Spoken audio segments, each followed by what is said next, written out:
බුදු කෙනෙක් පහළ වෙන කාලයක් තියෙනවා. ඒ අවුරුදු 100ත් අවුරුදු ලක්ෂයත් අතර මිනිසුන්ගේ පරමායුෂ 100ත් ලක්ෂයක් අතර තියෙන කාලයකයි බුදුවරු ලෝක ධාතුවේ පහළ වෙන්නේ. එනම් කාලය බලනවා කියලා කියන්නේ ඒකට. දීපය බුදුවරු පහළ වෙන්නේ නැහැ මේ ලෝකේ වෙන කොහෙවත්. බුදුවරු පහළ වෙන්නෙම ජම්බුද්වීපයේ විතරමයි.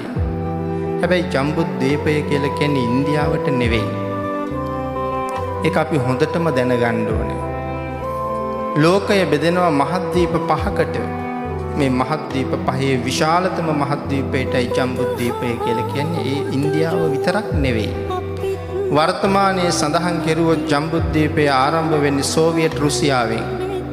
පෘතුගාලය දක්වා පැතිරිලා හිමාලය පර්වතයේ මධ්‍ය ලක්ෂය බවට පත් කරගෙන විශාල භූමියක පැතිරෙන ප්‍රදේශයටයි ජම්බුද්වීපය කියලා කියන්නේ.